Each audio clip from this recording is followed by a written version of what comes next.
Hello everyone, my name is Maria and welcome back to Between Two Bookshelves. And today I am joined by Dr. Eddy here. So tell me a bit about yourself. My name's Eddy, and I grew up in the giant state of Maine. My whole family is still there, but I met my husband in North Carolina. I was a high school math teacher right out of my undergraduate degree. I taught high school math for about 7 years and then decided, why not go back to school? So I went back to school to become a pharmacist. And I have been teaching pharmacy now here at ONU for about 5.5 years. Awesome. I can't believe you came all the way from Maine to Ohio. So another question, what kind of different classes do you teach? I know you're in pharmacy, but is there certain classes that you teach to the students? Yeah.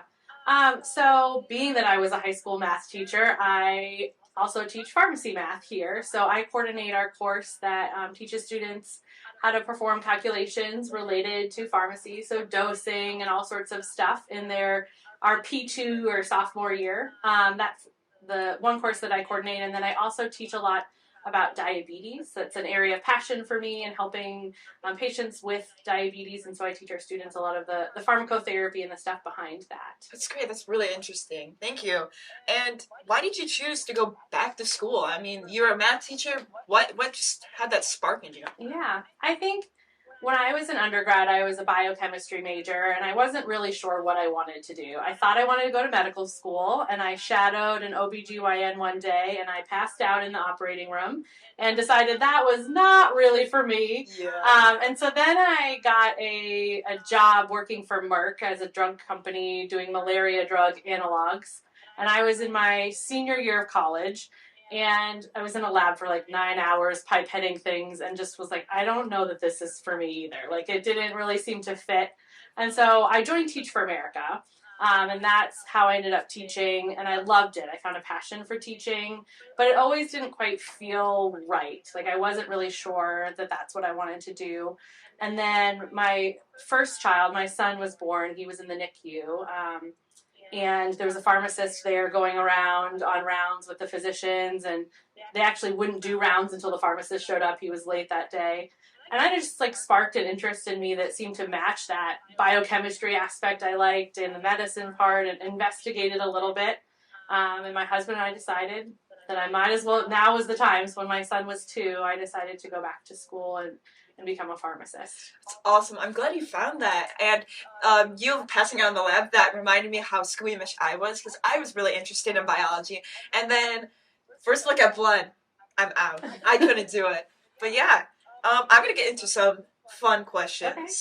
So if you could travel back in time or into the future, where would you go and when? Ooh.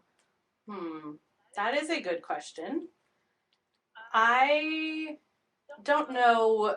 I mean, I think the easy answer, maybe not easy, but the sentimental answer is I would love to go back to like when my grandparents were kids. I had the opportunity to spend a lot of time with my grandmother this summer. She's 95, and she was packing up her whole house, and she was a bit of a hoarder maybe, so there was a lot to pack up, and I just getting to learn more about her life. I grew up with my grandma super close, but didn't get to see what she was like as a kid. So I'd love to go back and just see what her life was like and get to experience that. I think that would be really fun. That's a great answer. I would do something around the similar area, but honestly, I just really like now. I love living in this moment, and I wouldn't change anything, to be honest. Yeah, that's awesome. Thank you. And then, what's like the funniest story you had with a student in your class? Maybe like some kind of like late answer or late assignment answer, or something funny that happened. Well, because I don't know if I can think of a student one, but I can think of the funniest thing that's happened to me in the classroom. Probably, I think this was my second year here. I was lecturing in Meyer 107, one of our bigger lecture halls, but there was only about 20 students, and there was a small breakout. And I was standing on the stairs, and all of a sudden I was not standing on the stairs. I had fallen down the stairs. I just turned to talk to a student and then fell down and landed with my head at the bottom of the stairs. And they just sat there like so confused. Like, do I laugh at my professor? Is she hurt? Luckily, I I can laugh at myself. So I was like, guys, you should laugh at this. This is funny. You're going to tell this story about how your professor fell down the stairs. So that's probably been the funniest event, and it was me who was the brunt of the joke, I guess. It was part of the lecture. You can just tell them that. Yeah. Yeah. If you could be any Avenger, who would you be? Or superhero, or supervillain. If you went that way. So my whole family's gonna disown me, but I don't like really. My son and husband watch them. I don't even really follow all of the different ones. I know it's so lame of me. But I would like to have the power to fly. That, yeah. So I think that would be whatever one does that. I'm embarrassed. I don't know it much about that. Superman. A lot. Yeah, I was gonna say like the basic Superman Yeah. sounds good to me. I think that would be pretty fun. Awesome. 2 truths and a lie. So pick 2 truths and a lie, and then reveal which one. Okay. I once played tennis with Venus Williams. I have traveled to every state in the United States, the 48. And I have never ridden a roller coaster. I'm going to say the States one. Yeah, that is a lie. It's a goal of mine. Oh. It's a goal of mine. What's the favorite state you've been to? Well, I love going home to Maine. I think that is it's my happy place. It's where I spend my summers. My husband's a teacher, so we get to sort of pack up when school's done and spend a lot of time there. So that's probably one of my favorite places. I haven't spent a lot of time out west, so that's our next goal, is to spend some more time. We were supposed to go out west to the national parks last summer, but there was that giant flooding that happened literally the week we were supposed to be there. We were going to be in Yellowstone. So that's my goal, is to go out there. Hopefully this summer or next summer. Awesome. Definitely recommend the LA area. I just went there last Thanksgiving break with the band. It was an amazing experience. So I recommend that too. Okay, cool. Yeah. So last few questions. Have you done any research here? And could you explain that? Yeah.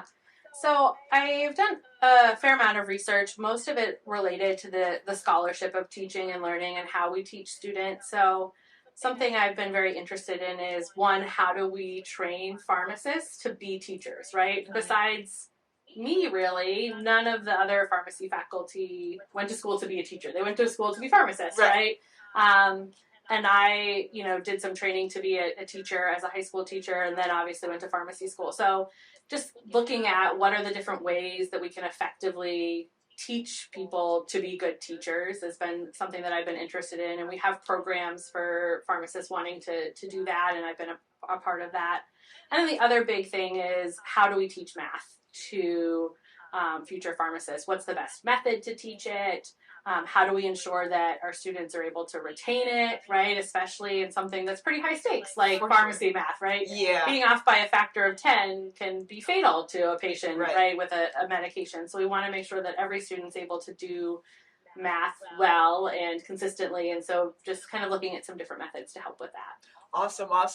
You should help me learn some math, because I'm struggling a bit right now. But anytime. I can do any. Geometry is my favorite kind of math. Geometry? Yeah. I haven't done that since freshman year of high school. Yeah, so. it's the best. Awesome. But otherwise, calculus I could probably help a little bit with. Yeah. So I'm a computer science student. Do you think there's any connections between our fields at all? Yeah, that's a good question. Yes. I mean, I think healthcare and technology are obviously changing rapidly. If the pandemic didn't show us anything, that technology is sort of where our healthcare system needs to go and is going to rely on. So, I mean, I think there's going to be a lot of overlap in healthcare and computer science and technology for sure. And I think having pharmacists and, engineers work together to make good solutions to some of our healthcare system has a lot of problems, right? I think those are where the answers are going to be. So I do think there's going to be a lot of overlap, hopefully in the future, I'm sure there already is, but more so in the future. I've always been interested in working in the health field. My brother's going to medical school this year, and I always talk with him about the different technology. I'd love to get into that field at some point in time. Mm-hmm. So, yeah. Cool. And then last question. So why did you end up choosing ONU? What's so special? Yeah. So I probably never in a million years thought I'd end up here. My husband's from North Carolina. We've been living in North Carolina for about 15 years, and I did a residency at Ohio State, which is like a 1-year training fellowship. And I thought we were moving right back. We still owned our home in North Carolina. I was ready to go. But I decided there was a job opening here, so I took an interview up here, and I think on the way home, I called my husband. I said, I think we're going to stay in Ohio. I just felt like really at home here. It felt like the perfect place for someone who's really passionate about teaching. You know, getting a lot of times at other pharmacy schools, you do all the stuff and then you teach on the side, right? And the focus is all the other stuff. And I felt like here was the focus was on the students and the teaching and the community. And that was something that was really important to me. And so part of why I have chosen to be at ONU and continue to be here. I love that answer. Thank you so much for joining me, Dr. Eddy. And thank you for joining us in Between Two Bookshelves. I'm Maria, and we're signing off. Thank you.